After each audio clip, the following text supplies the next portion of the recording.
ஜெய் ஸ்ரீ மாத்ரே நமக. ஜெய் குருதத், ஜெய் குரு பரசுராம். நமஸ்காரம். நான் கரூர்லேருந்து வல்சலா பணிக்கர், பிரசன்ன ஜோதிடர். இன்றைக்கி நம்ம 2025க்கு உண்டான புத்தாண்டு பலன்கள் மேச ராசிக்கு எப்படி இருக்குன்னு பார்க்க போகிறோம். இந்த 2025 உண்டான புத்தாண்டு பலன்கள் இப்போ நான் சொல்லக்கூடியது பொது பலன்கள் தான்.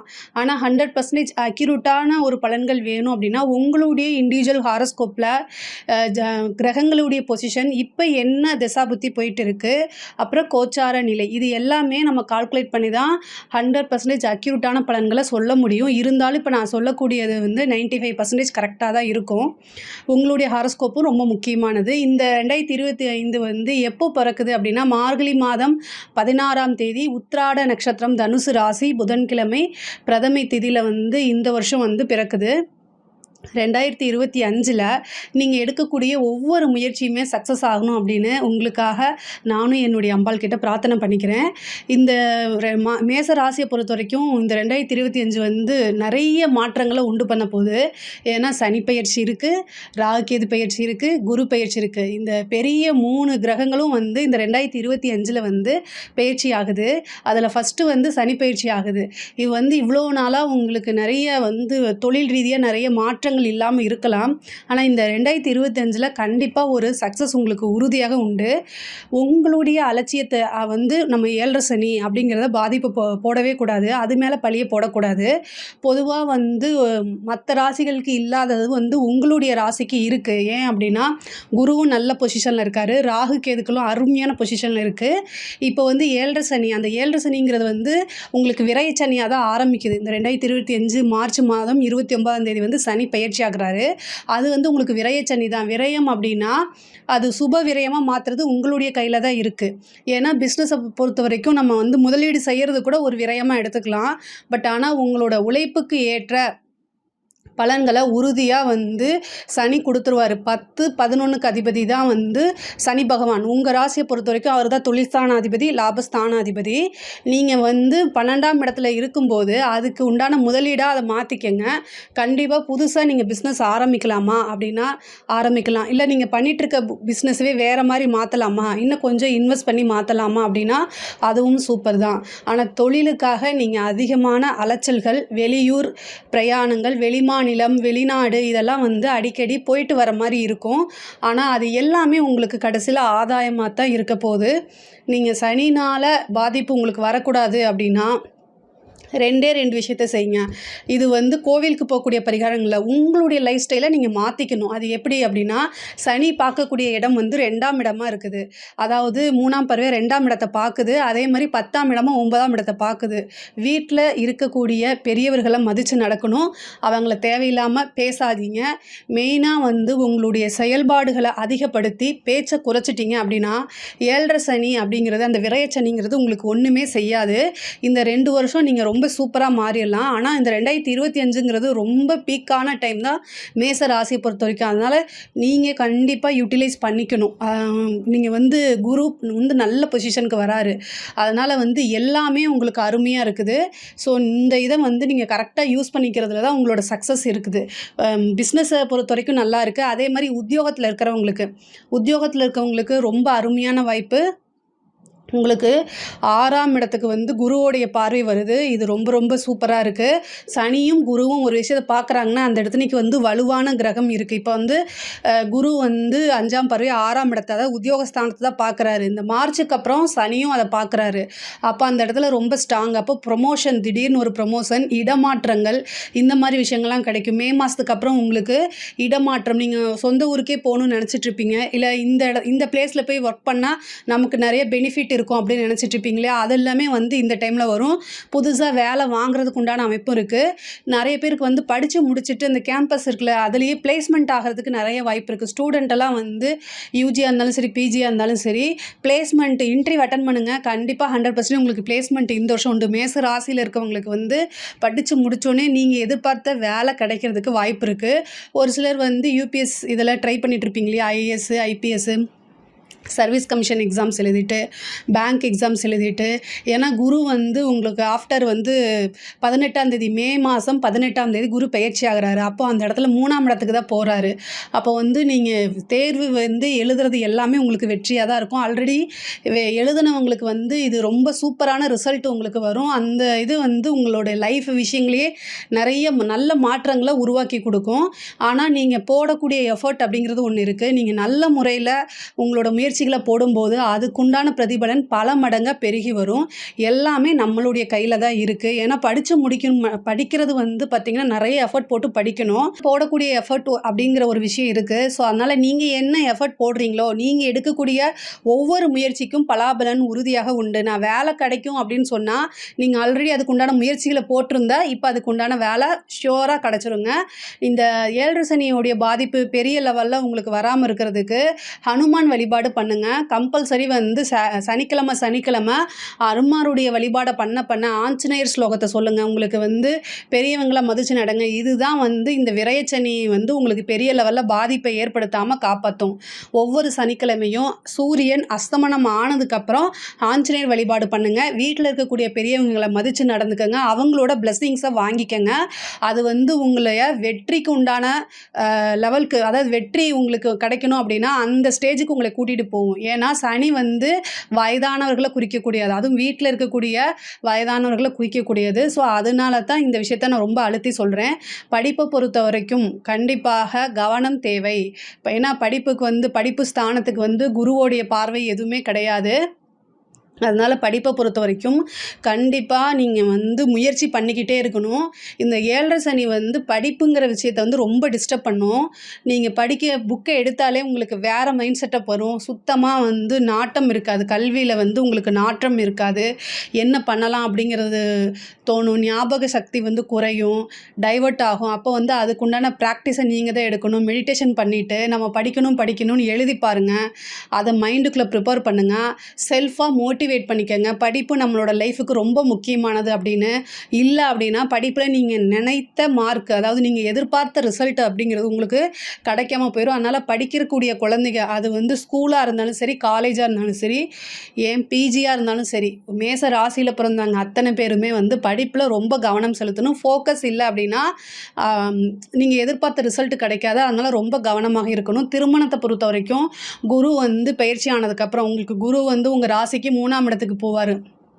அப்போ 5ஆம் பார்வையாக 7ஆம் இடம் களத்திர ஸ்தானத்தை பார்ப்பாரு. அது ரொம்ப ரொம்ப சூப்பர். ஏன் அப்படின்னா குருவோடைய பார்வை இவ்வளோ நாளாக வந்து உங்களுக்கு குரு பார்வை இல்லாமல் இருந்துச்சு. களத்திர ஸ்தானத்துக்கு அஷ்டமஸ்தானத்தை தான் குரு பார்த்துட்டு இருந்தார். ஆஃப்டர் மே 18க்கு அப்புறம் வந்து உங்களுக்கு குருவோடைய பார்வை கிடச்சிருது. அப்போ வந்து திருமணத்தில் இது வரைக்கும் இருந்த தடை தாமதம்லாம் நீங்கிரும். குரு பார்வை வந்து பரிபூரணமாக இருக்குது.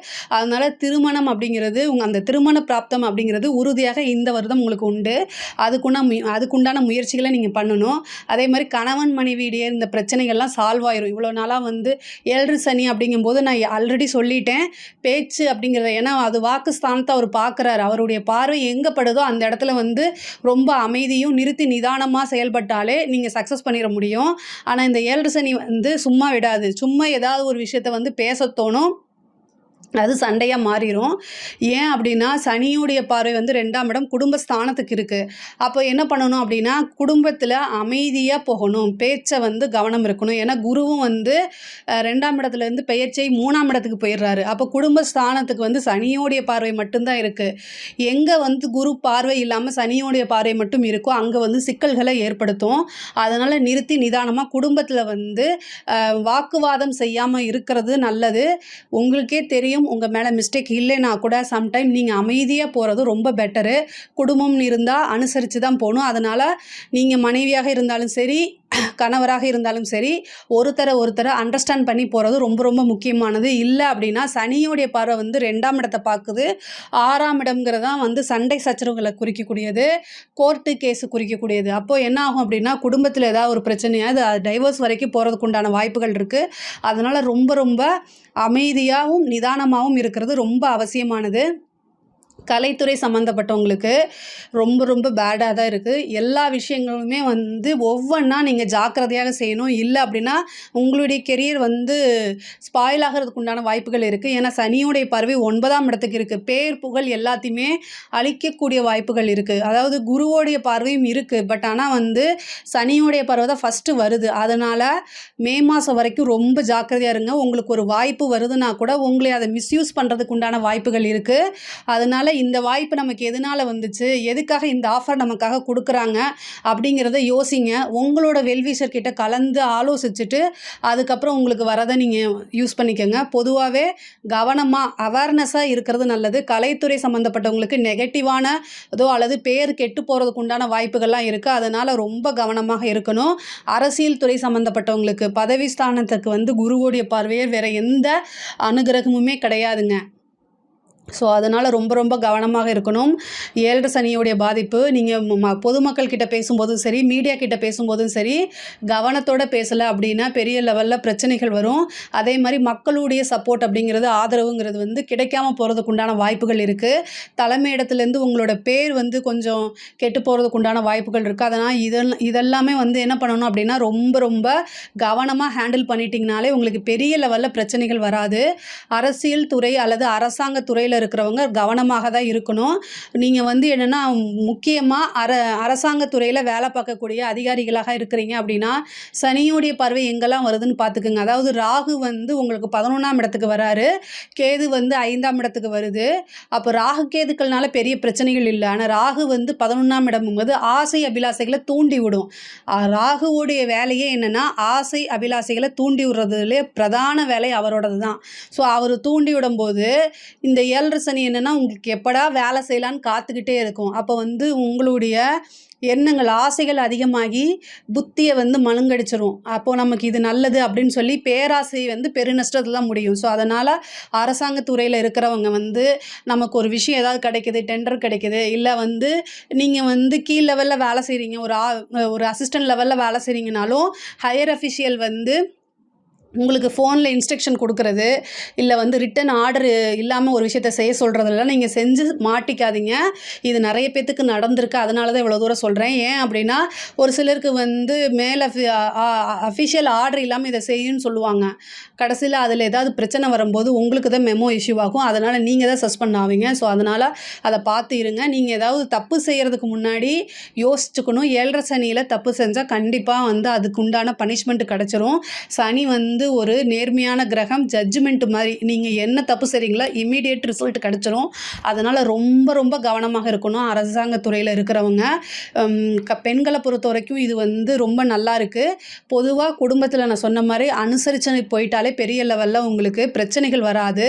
ஆனால் நீங்கள் உத்தியோகம் பார்க்கக்கூடிய பெண்களாக இருக்கீங்க அப்படின்னா ரொம்ப கவனமாக இருக்கணும். சனி 6ஆம் இடத்தை பார்க்குது.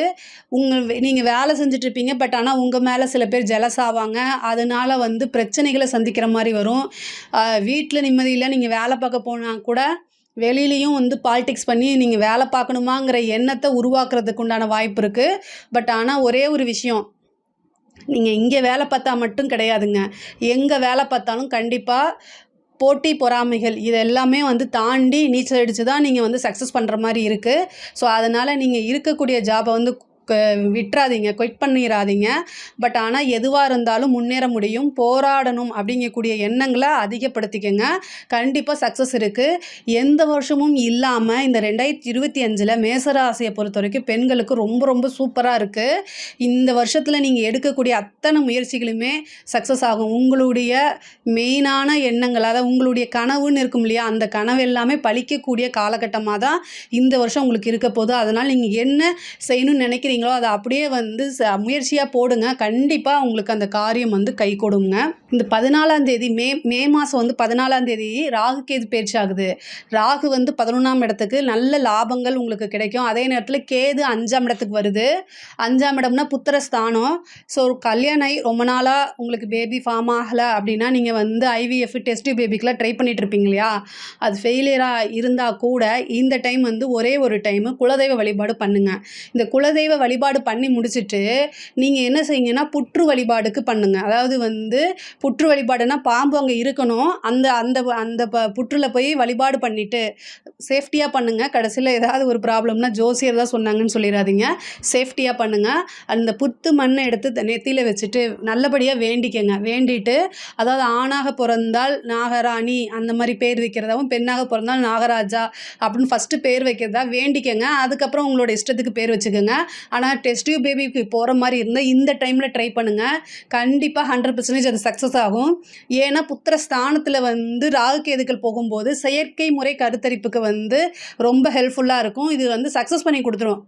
ராகு கேதுவே வந்து இயற்கையை எதிர்க்கும், செயற்கையை ஆதரிக்கும். அதனால் 5ஆம் இடம் புத்திரஸ்தானத்துக்கே வந்து கேது வரதுனால இதை செய்யுங்க. இது செய்கிறதுக்கு முன்னாடி குலதெய்வ வழிபாடு பண்ணுங்கள், புற்று வழிபாடு பண்ணுங்கள். அடுத்தது விநாயகருக்கு ஞாயிற்றுக்கிழமை யமகண்ட நேரத்தில் 2 தீபம் தேங்காய் எண்ணெயில் போடுங்க. அது ரொம்ப பலனளிக்கும். ரொம்ப வருஷமாக உங்களுக்கு வந்து புத்திர பாக்கியம் அதாவது குழந்தை இல்லாமல் இருக்குது அப்படின்னா இந்த விஷயத்தை ட்ரை பண்ணுங்கள்.